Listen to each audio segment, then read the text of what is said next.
hi everyone, I'm Naomi from CARE, and we've got a special update for you following the change to the law on abortion in Northern Ireland that took place last year.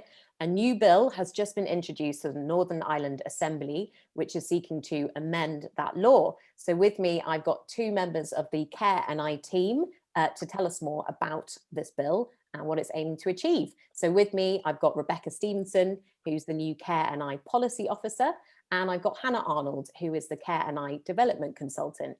So Rebecca, firstly, can you just tell us a bit about what this bill is? What is it trying to do? How is it aiming to change the law on abortion in Northern Ireland?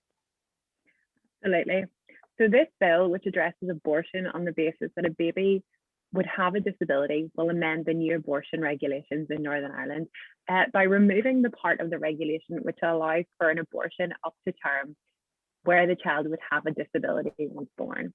At the moment, the regulation covers all significant disabilities. This allows for abortion up to birth in the case of disabilities which are not fatal, which gives the impression that the lives of babies with disabilities are not as valuable as the lives of babies without disabilities. And we at CARE believe that life matters. In Great Britain, where the abortion law around disability is very similar, we know that certain disabilities like Down syndrome are leading to abortion in cases where they're very likely not fatal. Disability campaigners, including women like Heidi Crowder, who herself has Down syndrome, and parents of children with Down syndrome, find it very distressing that people with Down syndrome are treated differently in the law. Some parents have spoken of their upsetting experiences of repeatedly being offered terminations where they're much loved babies because they have a disability, even where the disability is not fatal. This bill aims to ensure that babies with a disability are treated equally to all other babies, and to ensure that no pregnant woman has to go through the experiences of being asked if they want to end the life of their baby when they have a disability that is not fatal. Well, thank you, Rebecca. And over to you, Hannah. So lots of people will be listening to this who really share our heart to see a life-affirming law again in Northern Ireland. But lots of people might be asking, why isn't this bill going further? Why isn't it seeking to change all of the law? Could you just tell us why this bill might not be going far enough for some, or why it's narrowly focused on this particular area? Sure. Alongside the thousands of others who did so, the CARE and I team stood at Stormont in early September 2019. And our hearts broke when a liberal abortion law was imposed upon us by Westminster. Our desire at CARE and I, is to see a life-affirming law here again. A law which protects equally the life of the mother and the preborn child. Our current law very clearly discriminates against those with non-fatal conditions such as Down syndrome, cleft lip and clubfoot. And so this bill seeks to bring the upper limit for an abortion for conditions such as these down from birth to 24 weeks. As Christians, we believe every human being is fearfully and wonderfully made by our Creator God. Each human being, whether born or preborn, has worth, value, and purpose.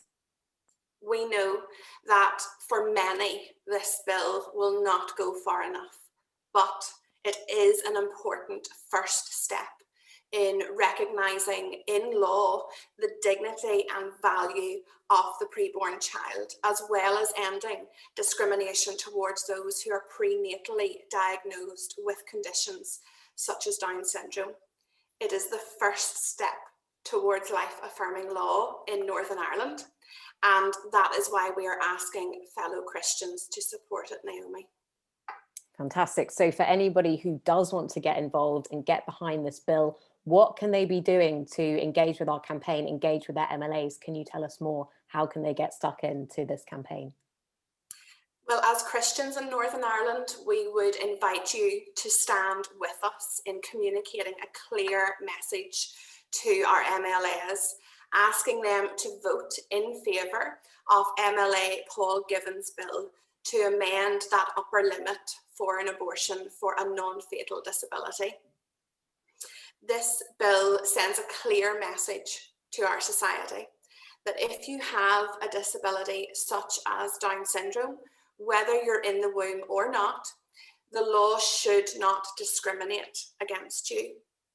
As we know, our law shapes our culture. So I am asking each of our supporters to contact their MLAs in their area, encourage them to vote in favour of this bill, but also I would say to encourage them that you are praying for them as they take part in what is going to be a very vital vote. The KRNI team are also available to speak in church groups about this subject, but our other causes as well, whether that be virtually or perhaps in person in the future. So I would just say to people, please do reach out if you would be interested in finding out more. Fantastic. Well, thank you so much, Hannah and Rebecca, for that brief update about this new bill that's coming to the Assembly. For anybody who is a bit confused about what the law is in Northern Ireland, or you just want to find out more, get news and updates, then please see our website at care.org.uk, where we have lots of articles, news stories, resources for you to learn more about the current law on abortion in Northern Ireland and how we're seeking to change it. But to Hannah and Rebecca, thank you so much for joining me today.